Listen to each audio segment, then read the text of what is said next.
느헤미야서는 지도자가 가지고 있는 지도력에 대해서 말씀을 하고 있다라고 하는 것을 생각하면서 우리가 한 장 한 장 하나님이 주신 메시지의 중심을 살펴보면서 기도하고 있습니다. 1장에서 기도하는 지도자로 시작을 해서 2장에 준비된 지도자, 3장에서 사람을 움직이는 지도자, 4장에서 하나님을 바라보는 지도자, 5장에 지혜로운 지도자, 그리고 6장에 결단력이 있는 지도자, 그리고 7장의 기준이 분명한 지도자, 그리고 어제는 말씀이 있는 지도자, 오늘은 통찰력이 있는 지도자, 그 지도자에 대해서 좀 생각을 해보고자 합니다. 하나님과 이스라엘 백성들과의 관계 속에서 하나님은 늘 이스라엘 백성들을 향해서 신실하신 분이었습니다. 아브라함을 불러내시고 그 아브라함에게 가나안 땅을 그의 자손들에게 그 땅을 살도록 해주시겠다고 말씀을 했습니다마는 사실 되어지는 역사 속에서 보면 하나님이 그 약속을 지킨다고 하는 것이 쉬운 일이 아니었습니다. 그들의 잘못으로 인해서 애굽에 내려가지만 400여 년 이상을 그들이 생활을 하다가 그들을 소위 출애굽을 시켜서 다시 그 약속의 땅인 가나안 땅으로 인도한다고 하는 것은 결코 쉬운 것은 아니었습니다. 그래서 우리 하나님이 마지막 사용하신 방법이 10가지의 재앙을 통해서 바로의 힘을 무력화시켰고 결국은 하나님의 능력 앞에 바로는 무릎을 꿇고 이스라엘 백성들을 바로 내보냅니다. 그걸 우리는 출애굽이라고 그렇게 말을 합니다. 그 출애굽을 시킨 다음에 길이 없는 곳에 불과 구름으로 인도하시고 농사도 짓지 않지만 만나를 먹이시고 그리고 또 고기가 먹고 싶다 하니까 매출하기로 반석에서 생수를 주시면서 그들을 인도하면서 끊임없이 하나님의 요구는 하나님의 뜻대로 살아야 되는 것을 알았기에 이제 직접적으로 율법의 말씀을 주셔서 그 말씀대로 살라고 요청을 하셨습니다. 근데 이스라엘 백성들이 그렇게 살아야 됨에도 불구하고 그렇게 살지를 않습니다. 그래서 결국 그들이 출애굽의 백성 그리고 가나안의 주인공이 되었지만 결국은 그들이 하나님께서 하나님과 만나는 그러한 성전까지도 그렇게 허락하셨지만 결국 그들의 죄로 말미암아 바로 아수르의 포로가 되어지고 바벨론의 포로가 되어집니다. 느헤미야가 이러한 역사적인 배경을 생각하면서 왜 이 민족이 그렇게 선택받은 민족이고 약속의 말씀을 받은 민족임에도 불구하고 이렇게 고난이 찾아왔는가 하는 것을 바로 깨닫고 그것을 백성들에게 알려주는 거예요. 그래서 이 느헤미야가 통찰력이 있는 시대를 읽어가는 그리고 무엇이 잘못되었고 어떻게 해야지 이 문제가 해결이 되는지를 바로 백성들에게 가르쳐주는 것들이 바로 느헤미야 9장의 전체적인 내용인 것을 보게 되어집니다. 이스라엘 백성들이 고난이 원인이 도대체 뭐냐? 9장 33절부터 35절까지 보면 나오는데 그러나 우리가 당한 모든 일에 주는 공의로우시니 우리는 악을 행하였사오나 주께서는 진실하게 행하였음이니이다. 우리 왕들과 방백들과 제사장들과 조상들이 주의 율법을 지키지 아니하며 주의 명령과 주께서 그들에게 경계하신 말씀을 순종하지 아니하고 그들이 그 나라와 주께서 그들에게 베푸신 큰 복과 자기 앞에 주신 넓고 기름진 땅을 누리면서도 주를 섬기지 아니하며 악행을 그치지 아니하였으므로 그랬어요. 왜 왜 이 민족이 고통을 당하는가? 왜? 율법 주셨는데 율법을 지키지 않았다는 것입니다. 하나님께서 말씀을 주셔서 경계를 정하셨어요. 아, 이건 해야 되고 이건 해서는 안 되는 거. 그런데 그걸 지키지 않은 거예요. 그런데 여기 35절 말씀에 보면 그들이 그 나라와 주께서 그들에게 베푸신 큰 복과 자기 앞에 주신 넓고 기름진 땅을 누리면서 주를 섬기지 아니하며 악행을 그치지 아니했다. 뭐예요? 하나님이 주신 복은 누려요. 하나님이 주신 은혜는 받고 생활해요. 그러면서 죄 짓는 거예요. 이게 문제라고 하는 겁니다. 하나님은 끊임없이 신실하신 분이시기 때문에 이스라엘 민족과 약속된 것을 다 지켜나가요. 그러면 백성들도 하나님의 약속을 지켜야 되잖아요. 그런데 받을 축복은 다 받아. 누릴 건 다 누려. 그러면서 하나님과 약속은 안 지켜. 이게 문제라는 거예요. 결국은 이래서 하나님의 심판을 받게 되어진다라고 하는 겁니다. 여러분 지금 느헤미야가 말하고 있는 것은 세상 사람들의 원리를 말하는 게 아니에요. 여러분 세상 사람들의 원리는 어떤 원리인 줄 아세요? 사업을 하잖아요. 잘 돼요. 직장 생활에 잘 진급이 되어져요. 그러면 더 부어라 마셔라 더 즐겨요. 그 세상 사람들의 원리예요. 그런데 하나님의 백성의 원리는 그렇지를 않아요. 일이 더 잘 될수록 어떻게 해요? 그 안에서 하나님이 나에게 이만큼 은혜를 주시는데 내가 하나님 앞에 온전하지 못한 것이 무언가. 더 잘 될수록 자기를 돌아보고 잘못된 부분을 자꾸 찾아내서 하나님 앞에 잘못을 고백하고 더 온전한 하나님의 관계를 만들려고 노력을 하는 거예요. 그러니까 은혜를 받으면 받을수록 더 눈물을 흘리고 은혜를 받으면 받을수록 하나님 앞에 무릎을 꿇고 축복을 받으면 받을수록 하나님 앞에 더 온전히 서려고 노력하는 사람들이 누구예요? 하나님의 사람. 그걸 원하는 거예요. 그래서 하나님의 은혜를 받으면 받을수록 더 예배자가 되어주고 하나님의 축복을 받으면 받을수록 더 자신이 죄인이라고 고백하는 그것이 성경에서 말하는 믿음의 사람들의 인생의 원리란 말이에요. 그것을 이야기하고 있다고 하는 것입니다.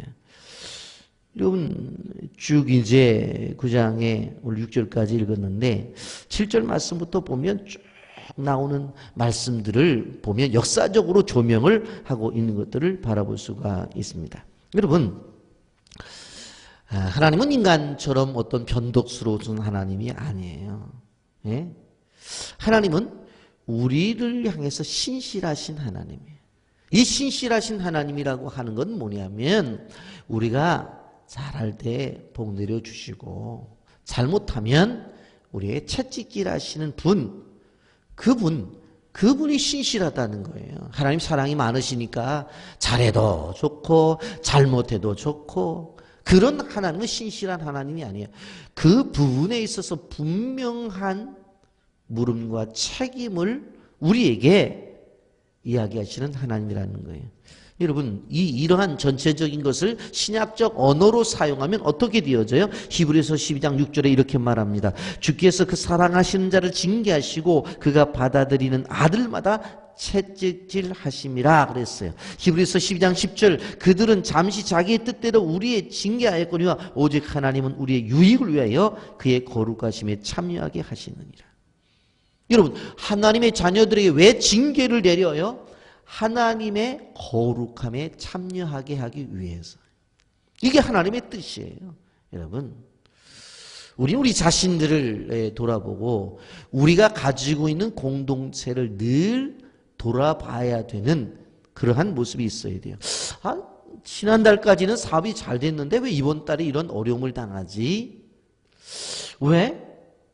우리 교회가 끊임없이 부흥되어지다가 왜? 요즘 왜 이렇게 새가족이 없고 주춤하지? 전에는 번성했는데 왜 쇠퇴하지? 전에는 행복했는데 지금은 왜 고통이 있지?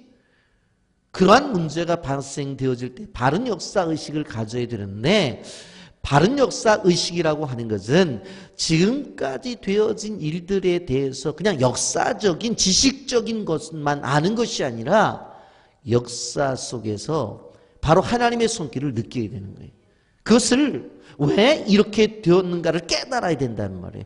그걸 알아야 뭐 치료가 되어지고, 그걸 알아야 뭐 더 나은 어떠한 삶의 모습들이 나타나는 거잖아요. 여러분, 우리가 기억해야 되는 것이에요.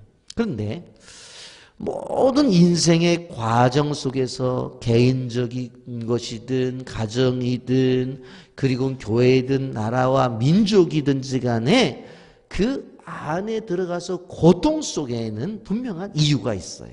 그런데 그 이유의 대부분이 죄의 문제입니다.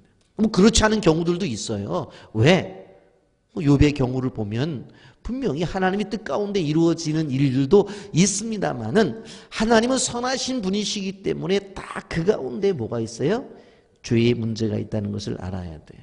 여러분, 세상도 마찬가지입니다. 우리는 세상 얘기를 하지 말자고 그랬어요. 왜? 여러분, 요나가 탄 배가 다시스로 가다가 풍랑을 만나요. 선장의 죄 때문에 문제가 된 것입니까? 선원의 죄 때문에 문제가 된 것입니까? 그 배가 풍랑을 만난 것은 요나 한 사람의 죄 때문에 문제가 된 것이지, 하나님은 세상 사람들이 죄 짓는 것에 대해서 관심 없어요.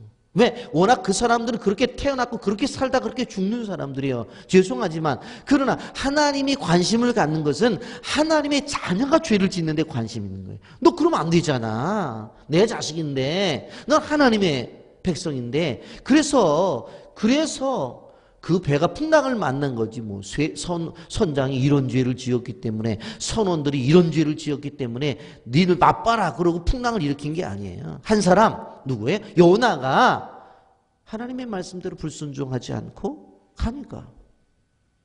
그래서 풍랑이 임한 거예요. 여러분, 이스라엘 백성들이 광야를 지났어요. 그리고 은혜 가운데 요단강을 건너요. 여러분, 여리고성이 앞에 있을 때 하루에 한 바퀴씩 돌고 마지막 날 7바퀴를 돌고 한번 소리 지르라고 그래서 소리 푹 질렀더니 상 무너져요. 이런 전쟁이 어디 있습니까? 여러분, 그래서 요새 제가 계속 여러분들에게 강조하는 게 뭐예요? 우리 교회 건축 현장에 여리고 기도를 드리자. 힘들어도 하루에 한 바퀴씩, 마지막 날 7바퀴. 주변 사람들이 뭐라든, 동네 사람들이 뭐라든, 거기에 운동하러 온 사람들이 뭐라든 한번 해보자. 왜? 그 시대에도 그렇게 이상하게, 저 인간들은 지금 이 성을 무너뜨리려면은 도대체 칼을 갖고 나고 창을 갖고 나가야 될 텐데, 일어나서 한 바퀴 돌고 숙소 가서 잠자고 한 바퀴 돌고 숙소 가서 잠자고 가만히 보더니 마지막 날 계속 돌더니 뭐 하는 거야? 소리 한번 푹 지르니까 푹 무너졌잖아요. 그런 은혜를 받았는데 그 다음에 조그마한 아이성을 무너뜨리지 못하고 그 백성들이 3,000명이 죽어나가요. 왜 그랬어요? 아간 한 사람의 죄 때문에 그런 거예요. 하나님은 세상 사람들이 죄 짓는 거에 관심 없으시다니까. 문제가 뭐예요? 문제가 나타난 그 현장 속에서 하나님의 백성들이 왜 고통을 당하느냐? 대부분이 죄의 문제가 있다고 하는 겁니다. 여러분, 우리가 기억해야 되는 거예요. 그래서 개인적인 일이든 가정 공동체든 교회 공동체든 사업 공동체든 어떠한 문제가 발생되어질 때는 뭐 해야 돼? 자기를 돌아봐야 돼. 그래서 잘 되면 잘 될수록 자기를 돌아보아야 그 기업이 됐든 가정이 되었든 어떠한 공동체든지 간에 잘 되어지는 거예요. 그리고 그것을 깨닫는 사람들이 무릎을 꿇고 대제사장적 기도를 드리는 거예요. 이것이 다른 사람의 죄가 아니라 내 죄다라고 하는 무릎을 꿇는 사람들이 더 많아지게 되어질 때에 문제 해결은 빨라지는 거예요. 자꾸 손가락질하고 저 집사 때문에 우리 교회 안 되지, 저 권사 때문에 안 되는 거야. 예? 저 인간 때문에 우리 회사가 이 모양이야. 우리 직원 가운데 이런 사람들이 있으니까 이게 안 되지. 그렇게 믿음의 사람은 얘기하는 게 아니에요. 바로 중보적 사고를 갖고 있는 사람은 내 죄 때문이에요. 내 죄 때문에. 예수님이 그러셨잖아요. 네 죄 말하지 않잖아요. 그것을 짊어지고 십자가를 지는 거예요. 이게 십자가의 삶이라는 거예요. 십자가의 삶이라고 하는 것은 다 짊어지고 내가 가겠다고 하는 거지, 십자가의 삶이라고 하는 것은 내가 지은 죄도 내가 지라고 하는 것은 십자가의 삶이 아니에요. 여러분, 여기에 자복하는 모습들이 나타납니다. 여러분, 느헤미야 9장 3절을 보세요. 3절 중요하기 때문에 한번 우리가 다 같이 읽어봅니다. 시작. 이날에 나 4분의 1은 그 제자리에 서서 그들의 하나님 여호와 율법책을 낭독하고 나 4분의 1은 죄를 자복하며 그들의 하나님 여호와께 경배하였는데, 낮 4분의 1이라고 하는 거 계산 어려운 게 아니에요. 히브리 사람들은 낮을 몇 시간으로 계산했냐면 12시간으로 계산했어요. 밤은 12시간. 그러면 낮을 4분의 1이라고 하는 것은 넷으로 나누면 3시간이라는 거예요. 그러니까 여러분 보세요. 낮 4분의 1은 그 자리에 서서 그들의 하나님 여호와 율법책을 낭독하고 3시간 동안 말씀을 읽고 말씀을 듣는 거예요. 3시간 동안. 그리고 4분의 1은 죄를 자복하고 3시간 동안 뭐예요? 죄를 자복하는 기도를 드리는 거예요. 제가 어제도 말씀을 드렸죠. 설교 시간이 짧으면 짧을수록 좋다고 말을 하고, 예? 귀에 거슬리는 이야기를 안 하면 더 좋다고 말을 하고, 설교 시간에 어떻게 하든지 간에 기분 좋은 이야기만 해달라는 것이 오늘의 세대인데, 하나님의 말씀이 3시간 동안 낭독이 되어지고 얼마나 마음에 찔림을 받았으면 3시간 통회하며 기도하냐고. 이게 느헤미야의 부흥운동이에요. 이게 이러한 모습으로 우리는 돌아가야 된다라고 하는 것입니다. 근데 여기 보면 7절부터 쭉 지속되어져 있는 말씀을 보게 되어지면 이스라엘 민족의 역사를 이야기하면서 죄에 대한 이야기를 하는데, 제일 먼저 5절 하반절부터 6절에 이렇게 말씀합니다. 너희 무리는 마땅히 일어나 영원부터 영원까지 계신 너희 하나님 여호와를 송축할지어다. 주여, 주의 영원하온 이름을 송축하올 것은 주의 이름이 존귀하며 모든 송축이나 찬양에서 뛰어남이니이다. 오직 주는 여호와시라. 하늘과 하늘들의 하늘과 1월 성신과 땅과 땅 위의 만물과 바다와 그 가운데 모든 것을 지으시고 다 보존하시고 모든 천군이 주께 경배하나이다. 뭐예요? 예배. 제일 먼저 고백하는 것이 예배하지 않는 죄에 대해서 고백을 하는 거예요. 여러분, 우리 그리스도인들이 생각해 봐야 되는 것 가운데 중요한 것은 예배를 드리지 않는 것이 죄라고 하는 인식이 잘 없어요. 어떠한 잘못된 것들을 우리 행할 때 이건 죄다. 그런데 예배를 드리지 아니하면 이건 죄다. 그런 생각이 없다는 거란 말이에요. 여러분, 우리가 바뀌어져야 돼요. 왜 그런 줄 아세요? 오늘 여기 아까도 3절의 말씀을 생각해 봤습니다. 예배를 통해서 진정 하나님이 말씀하시는 죄가 무엇인지를 깨닫는 거예요. 예배를 통해서 하나님이 우리를 향해서 잘못됐다고 지적하신 음성을 들어야 되는 거예요. 거기에 회개가 나오는 거잖아요. 순서가 뭐라고 그랬어요? 말씀을 들은 다음에 회개했단 말이에요. 그런데 예배가 없어요. 예배가 없어요. 그러면 안 되는 거예요. 여러분, 우리가 예배를 드리지 않는 것이 죄라는 것들을 알아야 돼요. 그리고 나서 쭉 이야기가 되어지죠. 여러분, 시간이 없어서 제가 다 말씀을 못 드리는데 6절부터 나타난 것을 쭉 보세요. 6절에는 창조에 대한 이야기, 7절은 갈대아 우르에서 아브라함을 불러낸 사건, 그리고 8절은 가나안 땅을 주신 사건, 9절은 애굽에서 고난의 생활을 감찰하셨다고 하는 사건, 10절은 출애굽, 11절은 홍해 사건, 12절은 광야에서 구름과 불기둥으로 인도한 사건, 13절은 시내산에서 율법을 주신 사건. 한 절 한 절이 느헤미야가 쭉 뭘 얘기해요? 이스라엘 민족의 역사를 이야기하고 있어요. 그렇게 나가다가 21절에 보면 40년 동안 들에서 기르시되 부족함이 없게 하심으로 그 옷이 헤어지지 아니하였고 발이 부르트지 아니하여 싸우며 그랬어요. 하나님께서 정말로 40년 동안 부족하게 한 것이 없습니다. 그렇게 말을 해요. 그리고 옷이 헤어지질 않았고, 그렇게 오랫동안 다녔어도 하나님께서 발이 부르트지 않도록 하셨다고 하는 거예요. 그런데 이스라엘 민족이 죄를 지었다고 하는 거예요. 그러면서 쭉 이야기를 하죠. 여러분, 내일 새벽에 잠깐 또 이 부분에 대해서 말씀을 하고 가겠습니다만은 9장 38절에 이렇게 말해요. 우리가 이 모든 일로 말미암아 이제 견고한 언약을 세우기로 하고 우리의 방백들과 옛 사람들과 제사장 등들이 다 임봉하였나이다 하였느니라. 말씀하면서 언약의 도장을 딱 찍는 것을 바라볼 수가 있습니다. 하나님 앞에 잘못을 회개하고 하나님을 인정하라는 거예요. 이 속에서 우리는 이러한 무리들 속에서 두 가지 종류의 사람들을 생각하면서 말씀을 정리하려고 생각합니다. 느헤미야 9장 6절 오직 주는 여호와시라. 하늘과 이룰 성신과 땅과 땅 위 만물과 바다와 그 가운데 모든 것을 지으시고 다 보존하시오니 모든 천군이 주께 경배하나이다. 하나님 앞에 찬양을 드리고 하나님 앞에 예배하는 자들이 있다고 하는 것을 볼 수가 있습니다. 그런데 우리가 기억해야 돼요. 그러지 못한 사람들이 있어요. 우리가 찬양을 드릴 때에 무슨 생각을 해야 돼요? 찬양을 드릴 때 그것이 찬양을 만든 사람의 신앙 고백의 이상을 뛰어넘어서 나의 고백이 되어져야 되는 거예요. 그래서 찬송을 부르기 시작하게 되면 어떻게 되어져요? 보면 작사자도 있고 작곡자도 있는데 우리가 무슨 생각을 해야 돼요? 이 사람의 고백이 나의 고백이 되게 하여 주옵소서.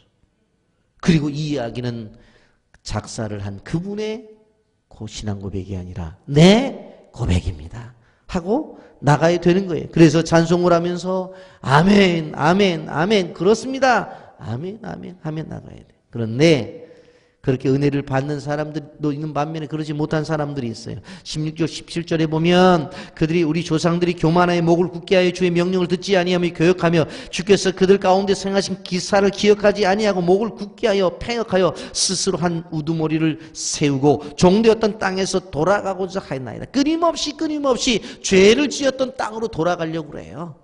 끊임없이 하나님의 말씀을 듣지 않고 거역을 해요. 하나님 주신 기적을 눈으로 봤음에도 인정을 하지 않으려고 해요. 그리고 죄악의 자리로 자꾸 돌아가려고. 왜? 목이 굳어서. 여러분 우리는 기억해야 돼요. 하나님 주신 내게 주신 은혜 하나만으로도 늘 평생 동안 찬송을 부르며 살 수밖에 없는 존재예요. 예전에도 사랑하셨다면 지금도 사랑하시고 계신 거예요. 앞으로도 사랑하실 거예요. 그런데 뭐라고 말해요? 출애굽한 백성들이 그렇게 광야에 들어와서 옛날로 돌아가려고 애굽으로 돌아가자는 거예요. 그런데 그 사람들이 뭘 경험한 사람들이에요? 출애굽의 역사를 경험했잖아요. 10가지의 재앙, 홍해를 건너는 거 경험했잖아요. 그리고 현재 만나를 먹으면서도 돌아가겠다는, 이게 죄악된 인생이라는 거예요. 말씀을 정리합니다. 감탄하며 사시기를 주님의 이름으로 축복합니다. 영광을 돌리며 사시기를 예수님의 이름으로 축복합니다. 찬양하며 사시기를 예수님의 이름으로 축복합니다. 그럴 때 오늘도 축복의 하루, 내일도 축복을 보장받는다는 사실을 기억하면서 우리 느헤미야처럼 통찰력이 있는 지도자가 되시기를 예수님의 이름으로 축복합니다. 아멘.